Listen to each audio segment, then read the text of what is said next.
Good afternoon. कल हमने reversible process के बारे में थोड़ी बहुत इन्फॉर्मेशन ली थी और इस प्रोसेस के साथ साथ हमने मेरे ख्याल से शुरुआत की थी कैरनोट इंजन के लिए, कैरनोट साइकिल के लिए।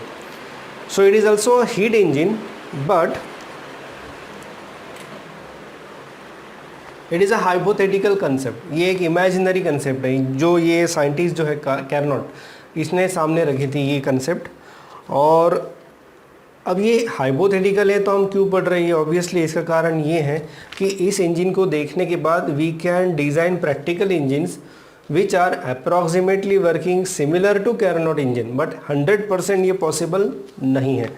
तो इसलिए ये ऐसा एक इंजन हमें जानना ज़रूरी है जिसकी इफ़िशियंसी 100% है। यस, इफ़िशियंसी इसकी 100% है, इसलिए हम इसको बोल सकते हैं कि ये इमेजिनरी है, क्योंकि कुछ ना कुछ एनर्जी कहीं ना कहीं वेस्ट तो होनी है। ये हमने पहले भी देखा था, हमने सेकंड लॉ ऑफ थर्मोडायनामिक्स में भी देखा था कि अगर आप हीट सप्लाई करो तो कुछ हीट वर्क में जाएगी और कुछ हीट डेफिनेटली सराउंडिंग में जाएगी। So there is no 100% efficiency, but we can increase the efficiency. और उस इफ़िशियंसी को इंक्रीज करने के लिए हम अभी ये कंसेप्ट देखने वाले हैं कैरनोट इंजन। उससे पहले हमने कल एक कंसेप्ट देखी थी, पहले क्लास में हमने एक कंसेप्ट देखी थी, वो थी रिवर्सिबल साइकिल की। तो रिवर्सिबल प्रोसेस यानी मैंने बताया था पहले भी, अब फिर से एक बार बता रहा हूँ कि ये है प्रेशर, ये है वॉल्यूम। और अगर एक सिस्टम को आप एक्सपांड करते हैं ना, उसका वॉल्यूम एक्सपांड करते हो, तो एक्सपांड करते वक्त वो सिस्टम जो है वो ये ग्राफ फॉलो करती है। ये है पीवी डायग्राम। अब अगर मैं उसको वापस से, ये फाइनल है, ये इनिशियल पोजीशन है, मैं वापस से इसको फाइनल टू इनिशियल लेके जाना चाहता हूँ, इन दैट केस मुझे कुछ वर्क करना पड़ेगा, व्हाटएवर मुझे जो भी करना पड़ेगा, बट मैं ये चाहता हूँ कि I should follow same path. अगर मेरी प्रोसेस सेम पाथ फॉलो कर रही है then I can say the process is reversible. और इसके लिए भी कुछ कंडीशंस हमने पिछले वाले डिस्कशन में भी की थी कि रिवर्सिबल के लिए क्या क्या होना चाहिए, ये भी हमने देखा था। सबसे पहले जो आपका एक्सपांशन है reversible, that should be adiabatic, क्योंकि कोई भी हीट अंदर नहीं आनी चाहिए, कोई भी हीट बाहर नहीं जानी चाहिए। So that should be adiabatic and at the same time heat exchange should be isothermal. अब heat exchange should be isothermal, ऐसा क्यों, ये भी हम थोड़ा सा देख लेते हैं। तो कैरनोट इंजन जो है ये शुरू होता है आपके पेज नंबर 104 पे। जब ये इंजन का डिस्कशन ये शुरू करते हैं तो उन्होंने रेफरेंस दिया है फिगर 4.21 का, जो मैंने अभी यहाँ पे ड्रॉ की है। ये डायग्राम आपको याद होगी, ये डायग्राम है आपके हीट इंजन की।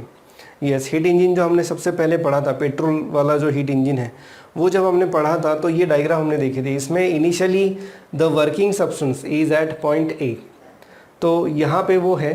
अब यहाँ पे स्पार्क जनरेट किया जाएगा, उस स्पार्क जनरेट होने की वजह से यहाँ पे हीट बहुत ज़्यादा बढ़ेगी और हीट बढ़ने से आपका प्रेशर बढ़ेगा।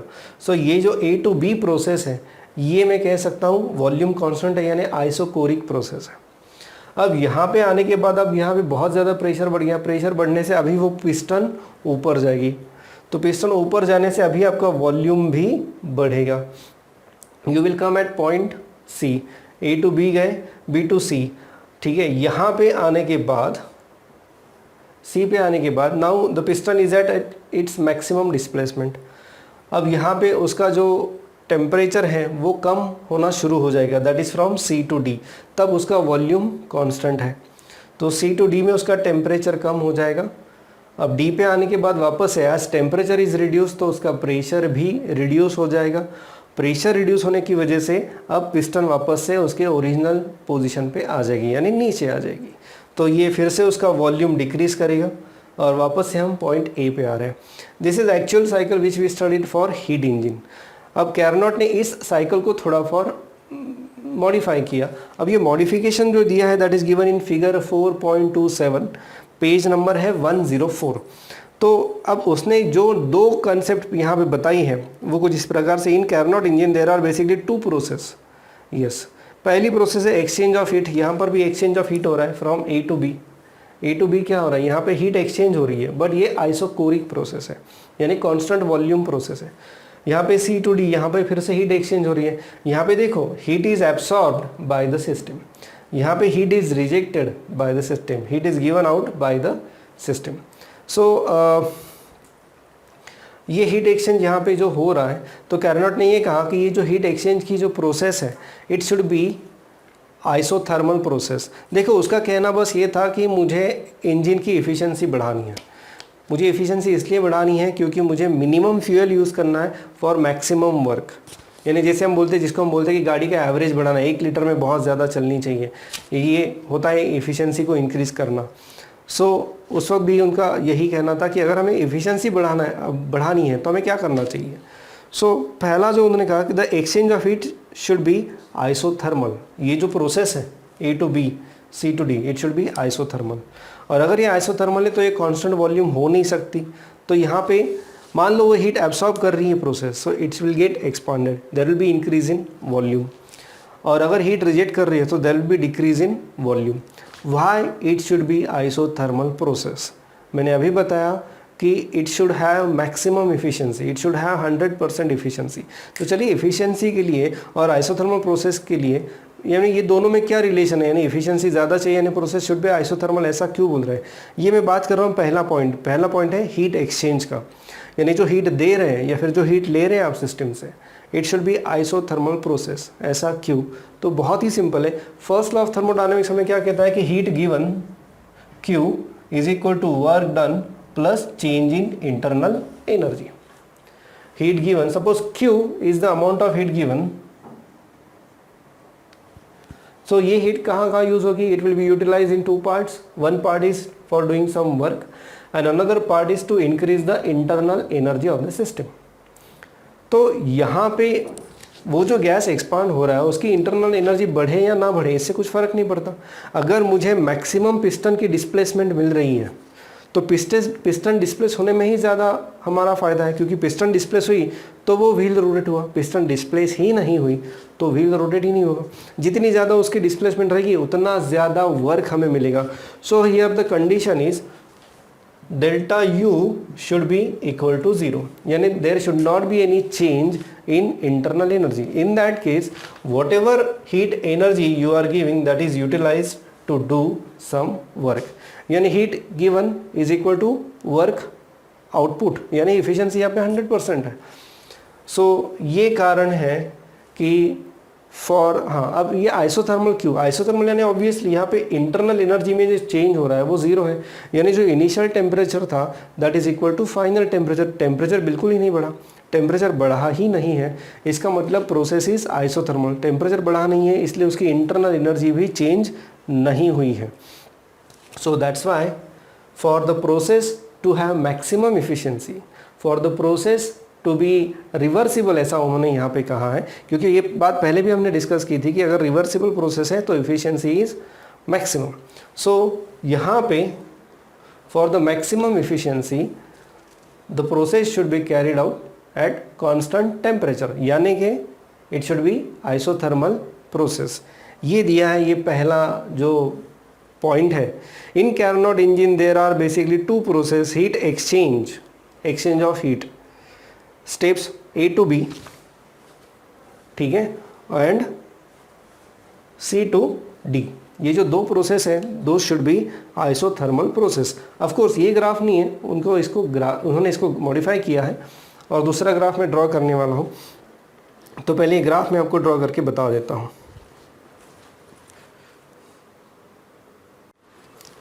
ये ग्राफ है आपका कैरनोट इंजन का। तो ये कैरनोट इंजन जो है वो इसी से बनाया हमने, बट यहाँ पे जो A to B प्रोसेस है वो आपको दिखाई दे रही है, it is at constant volume. और यहाँ पे जो प्रोसेस है A to B, it is at constant temperature. So ये आइसोथर्मल एक्सपांशन है एंड यहाँ पे जो हीट एब्सॉर्ब की गई है that is equal to QH। तो आइसोथर्मल क्यों चाहिए ये मैंने अभी यहाँ पे आपको बताया कि आइसोथर्मल इसलिए चाहिए हमें क्योंकि हमें यहाँ पे मैक्सिमम एफिशिएंसी चाहिए। मैक्सिमम एफिशिएंसी अगर चाहिए so there should not be any change in internal energy, तभी हम बोल सकते हैं कि efficiency is maximum. At the same time अगर कुछ इंटरनल एनर्जी चेंज होती है तो उस प्रोसेस को रिवर्सिबल बनाने में फिर हमें प्रॉब्लम हो जाएगी, क्योंकि अभी यहाँ पे सिस्टम की इंटरनल एनर्जी चेंज होगी तो वापस से वही इंटरनल एनर्जी गेन करने में पॉसिबल शायद नहीं हो पाएगा। So for the process to be isothermal, for the process to have maximum efficiency, हमारे पास ये जो प्रोसेस है, ये जो एक्सपांशन है, इट शुड बी आइसोथर्मल। ये उन्होंने A to B के लिए बताया, यही पॉइंट उन्होंने C to D के लिए भी बताया, उसी में आपको दिखाई दे रहा है the working substance should at the temperature of cold reservoir while rejecting heat. एक मिनट, यहाँ पे ये ऐसा दिया नहीं है, दो टेम्परेचर यहाँ पे बेसिकली दिए हैं। एक ये जो है कि ये जो प्रोसेस हो रही है it is occurring at temperature TH, expansion of gas, यानी आपका जो वर्किंग सब्सटेंस है वो यहाँ पे है, A पे है, और उसका टेम्परेचर ऑलरेडी TH है। अब इसी टेम्परेचर पे वो एक्सपांड हो रहा है, उसका वॉल्यूम बढ़ रहा है, ये वॉल्यूम एक्सेस है, ये प्रेशर एक्सेस है, पहले ये आप जान लो। तो उसका वॉल्यूम बढ़ रहा है यानी एक्सपांशन हो रहा है, आइसोथर्मल एक्सपांशन हो रहा है। QH is the heat absorb, ये एक्सपांशन हो गया। There is another process C to D, यहाँ पे आपका वॉल्यूम कांस्टेंट है बट हीट इज रिजेक्टेड, यहाँ पे हीट रिजेक्ट हो रही है। सेम वे यहीं पे भी हो रहा है C to D, ये C to D प्रोसेस ये ऐसी हो रही है। यहाँ पर भी हीट रिजेक्टेड, कितनी हीट रिजेक्ट हुई है QC, इतनी हीट यहाँ पे रिजेक्ट हुई है। अब बात करते हैं BC and DA, what are this two process. यहाँ पे देखने के बाद हमें पता चलता है कि BC यहाँ पे सिंपली एक एक्सपांशन है एंड DA ये कॉम्प्रेशन है। यहाँ पे पॉइंट नंबर 2 दिया है, उसमें दिया है सीधा सीधा कि work done steps B to C and D to A, for work to be done to be reversible the process should be adiabatic. ये मैंने शायद कल वाली क्लास में बताया था, पहली वाली क्लास में बताया था कि जो एक्सपांशन या कॉम्प्रेशन हो रहा है दैट शुड बी एडियाबैटिक। अगर वहाँ पे हीट एक्सचेंज नहीं हो रही है तो, यानी आप कोई हीट वहाँ पे दे नहीं रहे हो, तो वो जो प्रोसेस है जी, मैंने ये भी कहा था कि it occurs in infinite number of steps, so that process should be adiabatic, तभी जाके वो रिवर्सिबल प्रोसेस होगी। ये डिस्कशन हमने पहले भी कर लिया है। सो इसीलिए ये जो B to C ग्राफ है, ये B to C ग्राफ जो है it should be adiabatic expansion, the expansion should be adiabatic. Similarly ये जो है D to A graph it should be adiabatic compression. आपके बुक में एक गलती है यहाँ पे फिगर 4.27 में, ये D to A जो ग्राफ है इनका D to A, उन्होंने एडियाबैटिक एक्सपांशन लिखा है, it is not expansion it is compression. तो इसको आप करेक्ट कर लो आपके टेक्स्ट बुक में। बाकी उन्होंने डायग्राम के नीचे बराबर दिया है हर एक सेगमेंट को, A to B, B to C, C to D and D to A, but diagram में थोड़ा सा उन्होंने गलत कर दिया, it should be adiabatic compression, it is not expansion. ये करेक्शन आप अपने टेक्स्ट बुक में कर लो।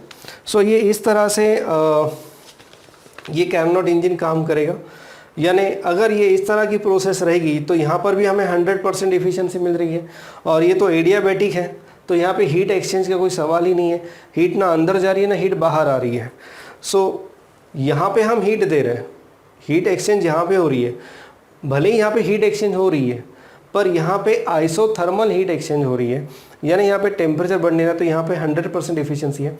यहाँ पे हीट का ना लेन देन है, ए BC और DA में कोई लेन देन नहीं है, तो यहाँ पर भी एफिशिएंसी आपको मैक्सिमम मिलेगी। CD is also isothermal compression, CD ये इस तरह का साइकिल है C to D, तो it is also isothermal compression, तो यहाँ पर भी एफिशिएंसी आपको 100% ही मिलेगी। तो ओवरऑल ये जो साइकिल है, सबसे पहले तो एक इमेजिनरी कंसेप्ट है। So this represents how any heat engine should work so that we can gain maximum efficiency from that engine, और according to this we are getting 100% efficiency। Possible नहीं है बट अगर ये ऐसा कुछ रहा तो ये हमें efficiency maximum दे सकता है। सो आजकल के जो इंजिन्स है वो जो बनाए जाते हैं, so they are design so that their cycle is approximately like this, तो हमें इसमें मैक्सिमम एफिशिएंसी मिल सकती है। अब हम बात करते हैं आगे। बाय यूजिंग 4.29 एक इक्वेशन उन्होंने डायरेक्ट डिराइव करके दिया, उसका डेरिवेशन उन्होंने दिया नहीं है, बट थोड़ा सा हम देखने वाले कि ये कैसे आया है। सो मैं ये बताऊंगा आपको कैसे आया है। By using the expression for work done during adiabatic and isothermal process equation 4.7 and 4.20 we can derive an expression for efficiency of Carnot engine as eta is equal to W upon QH। अब मैं आपको बता दूं, जब हमने heat engine पढ़ा था तो उसमें हमने देख लिया था कि efficiency is work done upon heat absorbed by the system, ये हमने ऑलरेडी देख लिया है। और इसके बाद हमने ये भी देखा है कि this is nothing but 1 - QC bye QH। This is nothing but 1 minus Q C by Q H. So इसका एनालिसिस अब उन्होंने यहाँ पे उन्होंने प्रूव किया है कि it is also equal to 1 minus T C by T H. Now T C and T H क्या है फिर से एक बार बता देता हूँ। ये जो एक्सपांशन हो रहा है यहाँ पे A to B, so it is carried at constant temperature T H, यानी वो जो पेट्रोल एयर मिक्सचर जो है उसका टेम्परेचर यहाँ पे है टी एच। और जब ये कॉम्प्रेशन हो रहा है देखो अब यहाँ पे बी टू सी, यहाँ पे हमने हीट यहाँ पे दी है और उस देने की वजह से यहाँ पे ये एक्सपांशन हो रहा है। फर्दर बी टू सी और ज़्यादा एक्सपांशन हो रहा है, देखो यहाँ पे वॉल्यूम और बढ़ा है, बी से सी पे वॉल्यूम जो बढ़ा है वो यहाँ से लेके यहाँ तक वॉल्यूम बढ़ा है। सो यहाँ पे फिर से एक्सपांशन हो रहा है, बट ये एक्सपांशन जब हो रहा था उस वक्त कोई भी हीट हमने सप्लाई नहीं की, तो एक्सपांशन किस भरोसे पे होगा? एक्सपांशन होगा on the basis of its own internal energy, और उसके कारण होगा ये कि ये जो मिक्सचर है अभी, यानी ये जो गैस है उसका टेम्परेचर अभी कम हो जाएगा। टेम्परेचर कम हो जाएगा तो वो जो टेम्परेचर कितना कम होगा, तो वो टेम्परेचर है आपका TC। तो ये टेम्परेचर पे आपका गैस एयर मिक्सचर आ जाएगा और वापस से अभी ये कॉम्प्रेस होना शुरू हो जाएगा, क्योंकि आपकी इंटरनल एनर्जी खत्म हो गई, टेम्परेचर कम आ गया। टेम्परेचर कम आने की वजह से प्रेशर रिड्यूस हो जाएगा, प्रेशर रिड्यूस होने की वजह से वापस से there will be compression of a gas.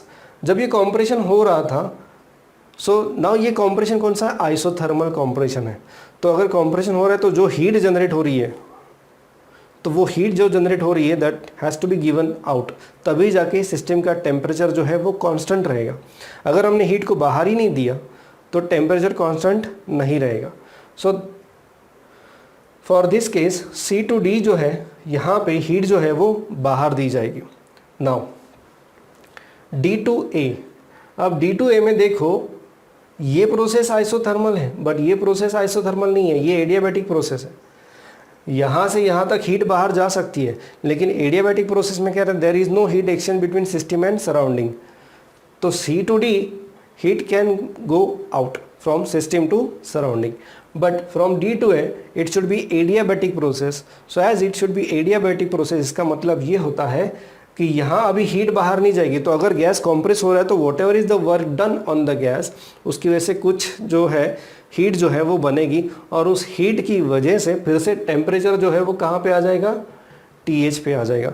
तो ये एक इस तरह का साइकिल है, इसे आप एक बार फिर से पढ़ लो। इतना डिटेल में यहाँ पे कुछ भी खास दिया नहीं है, मटेरियल बहुत ही शॉर्ट करके दिया है उन्होंने, बट फिर भी जितना बता सकता हूँ मैं उतना मैंने बता दिया है। बट एनीवे इसमें कुछ और ज़्यादा एक्सप्लेनेशन की ज़रूरत है, और ज़्यादा कुछ कंसेप्ट चाहिए तो let me know on the group, तो मैं इसको फिर से थोड़ा सा क्लियर करके बता सकता हूँ। देखते हैं अभी आपके डाउट्स के ऊपर है। नेक्स्ट, हाँ, तो अभी हम बात कर रहे थे यहाँ की। सो ये जो है ये ऐसा डायरेक्टली उन्होंने दिया है, और उन्होंने कहा कि from equation 4.7 4.20 we can derive this equation.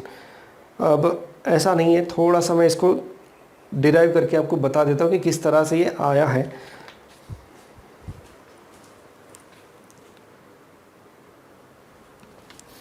तो हमें ये जानना है कि ये यहाँ से QC/QH ये TC/TH कैसे हो गया, ये हमें देखना है। ये कैरनोट इंजन का एक छोटा सा डायग्राम मैंने बनाया कि A to B, B to C, C to D and D to A।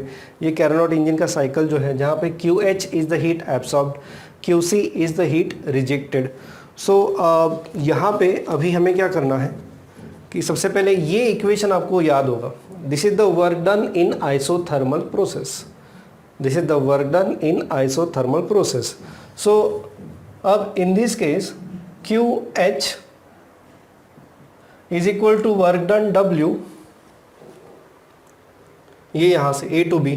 So QH is equal to work done in isothermal expansion, and C to D QC जो हीट अभी यहाँ पे रिजेक्ट हो रही है, तो उसके वजह से जो वर्क किया जा रहा है on the system, see in this case work is done by the system, in this case gas compress हो रहा है, so work is done on the system. So दोनों में जो वर्क है वो अभी हमने देखना है। QH is equal to W, Q isothermal process है, यहाँ पे चेंज इन इंटरनल एनर्जी बिल्कुल ज़ीरो हो जाएगा। So that's why QH is equal to W, and W can be given by nRT ln VF by V I, final volume upon initial volume. अब हम बात करते हैं इसकी QC। सो QC is also work done while compression. ये मान लो expansion का वर्क है और ये कॉम्प्रेशन का वर्क है। सो QC is equal to work done while doing compression. It is the work done on the system. याद रखना, जब गैस कॉम्प्रेस होता है so we say work is done on the gas या फिर ऑन द सिस्टम। जब gas expand होता है so we say work is done by the system. अब ये जो वर्क है, अब ये वर्क जो है it is done on the gas on the system, तो ये जो वर्क रहेगा ये ऑब्वियसली निगेटिव वर्क रहेगा। अच्छा, ये टेम्परेचर यहाँ पे TH में बोल देता हूँ क्योंकि ये TH आपको याद होगा, मैंने अभी ग्राफ में TH यहाँ पे दिखाया था। So nRTH log of VF by VI WC। So ये WC कितना रहेगा, nRTC, यहाँ पे टेम्परेचर जो रहेगा TC रहेगा log of final volume. Now what is final volume? So it is, यहाँ पे हम बोल सकते हैं कि VI बाय VF, ये ऐसा हम यहाँ पे बोल सकते हैं। और अगर मैं इन दोनों का रेशो लेता हूँ, सबसे पहले तो ये जो ग्राफ है ये निगेटिव रहेगा, ये जो ग्राफ है ये निगेटिव रहेगा। So in this case, sorry graph negative नहीं रहेगा, वर्क निगेटिव रहेगा। Why work is negative? क्योंकि work is done on the system. So ये दो इक्वेशंस का हम थोड़ा सा यूज करके रेशो लेके we can say that QH by QC is equal to TH by TC. Like this, here we can prove QH by QC is equal to TH by TC. So एक रफली एक proof मैं बताने की कोशिश कर रहा हूँ, बट हालांकि इसमें बहुत सारी डिटेल्स है क्योंकि ये इनको भी हमें कंसिडर करना पड़ेगा। एडियाबैटिक कॉम्प्रेशन, एडियाबैटिक एक्सपांशन भी हमको कंसिडर करना पड़ेगा और उसके बाद हम ये फाइनल कंक्लूजन तक पहुँच सकते हैं। बट एक रफली मैंने एक आइडिया दे दी कि how QH by QC is equal to TH by TC, और ये हम यहाँ पे सब्स्टिट्यूट कर सकते हैं। ये तो हमने पहले ही देख लिया था कि ये कहाँ से आया, ये हमने देखा था हीट इंजन में। अब इससे हमने ये प्रूव कर दिया कि it is equal to 1 minus TC by TH। Prove नहीं किया है, बस रफली एक आइडिया हमने ले ली कि किस तरह से ये आया होगा, तो ये बताने के लिए मैंने ये सब आपको दिखाया है। अब नेक्स्ट बात करते हैं। Now this is about efficiency of heat engine, और ये बहुत ही इंपॉर्टेंट फार्मूला है क्योंकि इसके ऊपर आपको कुछ न्यूमेरिकल्स पूछे जा सकते हैं, आइदर दिस और दिस। इस पे ज़्यादातर आता है क्योंकि बोला जाता है कि the source is at higher temperature. Source आपको पता होगा जहाँ से हीट बाहर निकलती है, सिंक जहाँ पे हीट जाती है, द ऑब्जेक्ट विच एब्सॉर्ब्स हीट उसे हम कहते हैं सिंक, और जहाँ से हीट आती है उसे हम कहते हैं source. So source temperature is TC, sorry sink temperature is TC and source temperature is TH। तो ये एक्सप्रेशन आपको यहाँ पे 4.29 इक्वेशन दिखाई दे रहा होगा, बस इतना ही है यहाँ पे।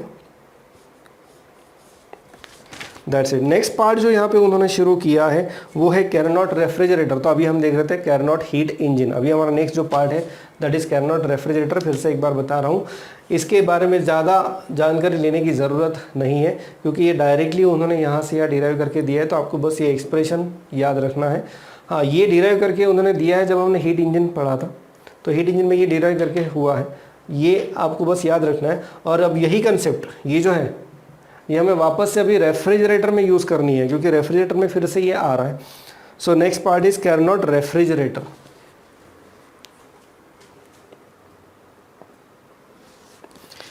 तो ये टॉपिक अभी हमें शुरू करना है, बट उससे पहले फिर से एक बार कुछ यहाँ पे पेज नंबर 105 पे कुछ पॉइंट्स दिए हैं ऑलवेज रिमेंबर वाले, उससे हम फिर से देख लेते हैं उनको क्या कहना है। तो एफिशिएंसी का जो फॉर्मूला है कैरनॉट इंजन की वो है कुछ इस प्रकार से 1 minus TC by TH, 1 minus TC by TH। अब यहाँ पे कुछ पॉइंट्स दिए हैं। पहला तो ये कि Carnot engine is a hypothetical concept, एक इमेजिनरी कंसेप्ट है। Every process must be either isothermal और एडियाबैटिक। हमने देखा there are 2 isothermal process, isothermal expansion, isothermal compression. There are 2 adiabatic expansion, adiabatic compression, ये भी प्रोसेस हमने देखी। तो इसमें ये 4 तरह की प्रोसेस है। The system must maintain thermodynamic equilibrium through out the cycle so that it is reversible. ये भी हमने देखा कि अगर सिस्टम को रिवर्सिबल कर रखना है so it should be always in thermodynamic equilibrium with the surrounding. ठीक है, इसके बाद the efficiency of Carnot engine can not be 100% unless TC equal to 0। Yes, efficiency is equal to 1, ये 1 यानी न्यूमेरिकल वैल्यू। अगर परसेंटेज में convert करना है तो ये 100% कब होगी, when eta is equal to 1। So for eta to be equal to 1 TC should be 0, और ये तो पॉसिबल नहीं है क्योंकि सराउंडिंग का टेम्परेचर हमेशा ही 0 रहेगा, यानी सिंक का टेम्परेचर हमेशा ही 0 रहेगा, ये तो पॉसिबल नहीं है। So we know that this is not possible practically, and that means even an ideal heat engine Carnot engine cannot have 100% efficiency. So बस ये कुछ पॉइंट्स उन्होंने यहाँ पे दिए हैं, इसे एक बार आप देख लो।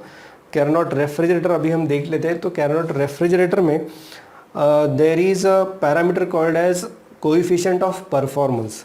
तो रेफ्रिजरेटर को एक बार फिर से देख लेते हैं कि क्या था रेफ्रिजरेटर। कोएफिशिएंट ऑफ परफॉर्मेंस उसका था it is equal to QC divided by W। Coefficient of performance of refrigerator के is equal to QC by W। QC यानी क्या है, amount of heat absorb from the body, यानी जो fridge के अंदर जो भी ऑब्जेक्ट्स है या फ्रिज के अंदर जो भी एक वॉल्यूम है, उस वॉल्यूम से आपने कितनी हीट एक्सट्रैक्ट की, that is nothing but QC। W work done on that gas, compressor जो है वो वर्क W कर रहा है। तो ये पहले भी मैंने कहा था कि for the coefficient of performance to be higher it should absorb maximum heat from the inside volume of the refrigerator. we need to do minimum work. If we need to do minimum work for maximum heat absorption, then we can say that the fridge is really good. और यही उनको कहना है, तो coefficient of performance is QC by W। अब कुछ एक graph हमने बनाया था, तो QH ये भी एक हीट थी, तो आपको याद होगा कि QH is equal to QC plus W, and that's why W is equal to QH minus QC। ये भी आपको समझ में आ गया होगा। सो दैट्स वाई अब ये कोएफिशिएंट ऑफ परफॉर्मेंस जो है that is equal to QC upon W की जगह पे मैं लिखता हूँ QH माइनस QC। अब ध्यान से देखो, यहाँ पे मैं दोनों तरफ न्यूमरेटर एंड डिनोमिनेटर दोनों को अगर मैं QH से डिवाइड करता हूँ तो मुझे यहाँ पे कुछ ऐसा मिलता है, coefficient of performance K is equal to QC bye QH divided by 1 minus, ये मॉड की साइन अभी मैं यूज़ नहीं कर रहा हूँ, 1 माइनस यानी QH लिख देता हूँ आपके लिए, QH by QH minus QC bye QH। क्या हो गया, यहाँ पे हमने न्यूमरेटर एंड डिनोमिनेटर दोनों को QH से डिवाइड कर दिया। अब देखो आगे, so this is equal to QC bye QH divided by 1 minus QC bye QH। Equation 4.30 में देखो यहाँ पे गड़बड़ हो गई है, ये QC माइनस QH उन्होंने लिखा है। हालांकि ये इक्वेशन जो है ये हमने रेफ्रिजरेटर की थियरी जब हमने पढ़ी थी तो हमने ये इक्वेशन ऐसे ही देखा था। So from this equation W is QH minus QC ऐसा आना चाहिए, बट उन्होंने ये जो एक स्टेप लिखी है इक्वेशन 4.30 आप देख सकते हो, तो वहाँ पे उन्होंने QC माइनस QH लिख दिया, तो उसको आप करेक्ट कर लो, क्योंकि अगर ये ऐसा नहीं किया तो ये भी नहीं आएगा इस तरह से, ठीक है। तो दैट्स वाई यहाँ पे एक करेक्शन आप कर लो। दूसरा ये डिटेल्स है, इसके बाद का जो सिंप्लीफिकेशन उन्होंने किया है, बस मैंने मॉड साइन यूज़ नहीं की है, आप यूज़ कर लो। So now it is QC bye QH 1 minus QC bye QH, ये इस तरह का एक इक्वेशन है। अब आगे बढ़ते हैं। अभी थोड़ी देर पहले हमने इसमें देखा था हीट इंजन में, क्या देखा था हमने, उसमें ये देखा था कि QC bye QH is equal to TC by TH।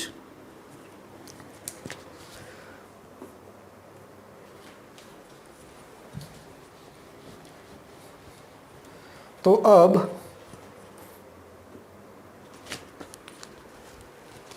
ये जो वैल्यू है वो हम यहाँ पुट कर देते हैं, देखते हैं अभी हमें क्या मिलता है। K is equal to TC by TH। कहाँ से, QC बाय QH की जगह पे मैंने TC बाय TH यूज़ किया। Divided by 1 minus T C by T H. अब इसको थोड़ा सा सिंप्लीफाई कर देते हैं, T C by T H divided by T H minus T C divided by T H. तो ये टी एच और ये टी एच यहाँ पे कैंसिल हो जाएगा और हमें मिलेगा T C by T H minus T C. So ये एक है इक्वेशन 4.31 आपको दिखाई दे रहा है। सो ये हमने यहाँ से इस प्रकार से डिराइव कर लिया है। यहाँ पे बहुत ही कम स्टेप में उन्होंने दिखा है, आपको चाहिए तो आप ये पूरा लिख सकते हो, ये नोट डाउन आप कर सकते हो पूरी स्टेप्स कैसे कैसे ली है। ये यहाँ पे मैंने बताया आपको करेक्शन क्या है, ये भी आप नोट कर सकते हो अपनी टेक्स्ट बुक में। सो ये था इस कोएफिशिएंट ऑफ रेफ्रिजरेटर का डेरिवेशन। फिर से इसके ऊपर भी मैक्सिमम क्वेश्चंस आए हैं अब तक और अभी आगे भी आते रहेंगे। हाँ, अब एक कंक्लूडिंग पार्ट दिया है उन्होंने रेफ्रिजरेटर में, वो ऐसा है, the coefficient of performance of Carnot refrigerator also depends only on temperature difference of the hot and cold reservoir. ये सेम एप्लीकेबल है आपके हीट इंजन के लिए, क्योंकि हीट इंजन की एफिशिएंसी का फॉर्मूला क्या है, 1 minus T C by T H.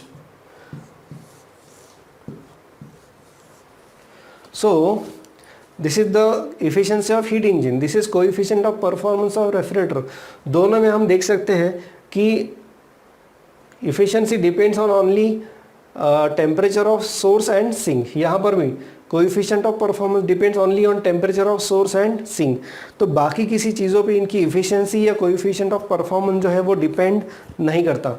यानी आप कौन सा गैस यूज़ करते हो वहाँ पे रेफ्रिजरेटर के लिए, या वॉट एवर इज़ द, उसको एक नाम दिया है उन्होंने ऑपरेटिंग पैरामीटर। तो ये जो ऑपरेटिंग पैरामीटर है इसके ऊपर ये डिपेंड नहीं करता, ये डिपेंड करता है सिर्फ T C and T H, यानी temperature of sink and temperature of source, इन्हीं के ऊपर ये डिपेंड करता है और यहीं पे उन्होंने ये बता दिया है।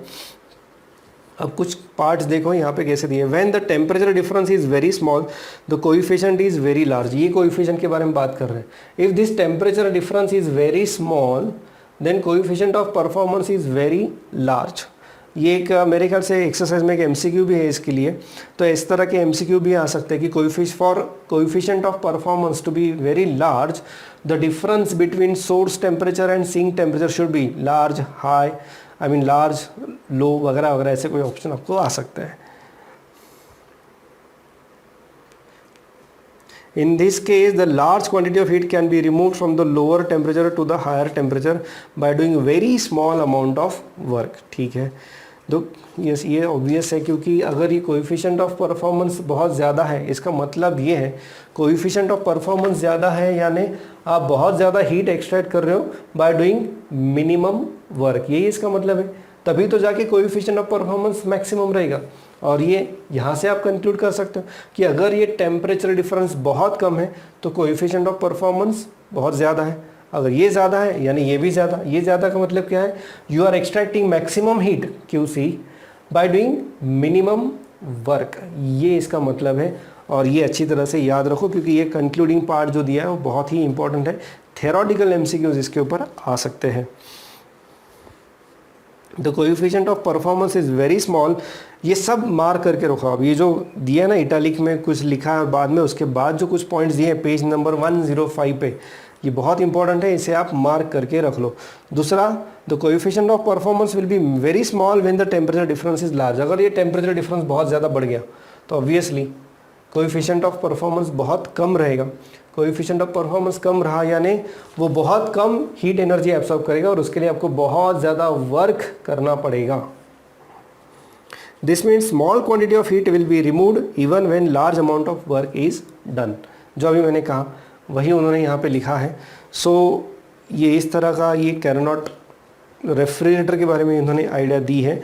सॉल्ड एग्जाम्पल्स इसमें दिए हैं, तो ये सॉल्ड एग्जाम्पल्स आपको पक्का पढ़ने हैं। ठीक है, next is the second law of thermodynamics and Carnot cycle. ये भी देख लेते हैं कि ये है क्या। ठीक है, the Carnot engine is the most efficient heat engine, बराबर है। All Carnot engines operating between same two temperatures have same efficiency irrespective of nature of working substance. ठीक है, ये देखो अभी यहाँ पे मान लो आपके पास दो इंजन है, ठीक है, दोनों इंजन का जो सोर्स टेम्परेचर और सिंक टेम्परेचर अगर सेम है, इसका मतलब क्या होता है कि दोनों इंजन की इफिशिएंसी सेम है। अब दोनों इंजन में मान लो एक इंजन में मैं पेट्रोल यूज़ कर रहा हूँ, दूसरे इंजन में मैं डीजल यूज़ कर रहा हूँ, यानी जिसको हम कहते हैं वर्किंग सब्सटेंस। तो वर्किंग सब्सटेंस दोनों में अलग अलग है, एक में पेट्रोल है, एक में डीजल है, या फिर आप गैसोलीन भी यूज़ कर सकते हैं। तो दोनों इंजन में अगर वर्किंग सब्सटेंस अलग अलग है, परंतु अगर दोनों का source temperature and sink temperature same है, तो ऑब्वियसली दोनों की इफिशिएंसी सेम रहेगी।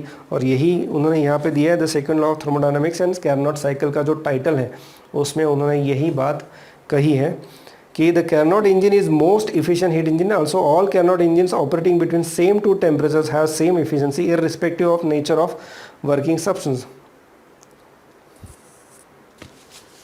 ठीक है, अब आगे बढ़ते हैं और क्या दिया है यहाँ पे, efficiency of Carnot engine is independent of working substance. यानी क्या, अभी मैंने कहा कि अगर दो अलग अलग आपके वर्किंग सब्सटेंस है, तो वर्किंग सब्सटेंस दो अलग अलग होने की वजह से इफिशिएंसी अलग अलग होगी ऐसा ज़रूरी नहीं है, क्योंकि अगर दोनों इंजन का temperature source and sink temperature same है तो फिर उनकी इफिशिएंसी भी सेम है, यानी it is independent of working substance. ये दोनों कंक्लूजन भी आपको अच्छी तरह से याद रखने हैं। थ्योरेटिकल एमसीक्यूज इसके ऊपर भी आपको पूछे जा सकते हैं। सो ये एक पार्ट था, ठीक है। We can also show that, अब और एक स्टेटमेंट यहाँ पे उन्होंने बताई है, a Carnot refrigerator has a greater coefficient of performance among all refrigerators working between same two temperatures. ठीक है, मान लो एक आध रेफ्रिजरेटर जो है वो कैरनॉट रेफ्रिजरेटर नहीं है, तो अगर वो कैरनॉट रेफ्रिजरेटर नहीं है तो ऑब्वियसली यानी उस रेफ्रिजरेटर में जो प्रोसेस हो रही है वो रिवर्सिबल प्रोसेस नहीं है। और अगर वो रिवर्सिबल प्रोसेस नहीं है, इसका मतलब वहाँ पे जो इफ़िशियंसी है वो नेचुरली 100% नहीं हो सकती।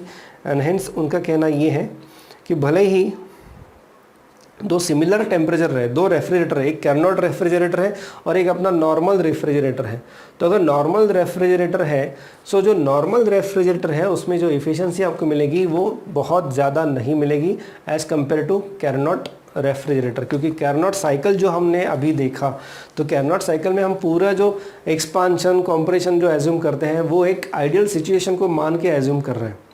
सो यहाँ पे दो आइसोथर्मल प्रोसेस है, एक्सपांशन एंड कॉम्प्रेशन, दो एडियाबैटिक प्रोसेस है, एक्सपांशन एंड कॉम्प्रेशन। और ये आइसोथर्मल एंड एडियाबैटिक हमने इसलिए ली है ताकि वहाँ पे हम मैक्सिमम इफ़िशियंसी ऑब्टेन कर सकें।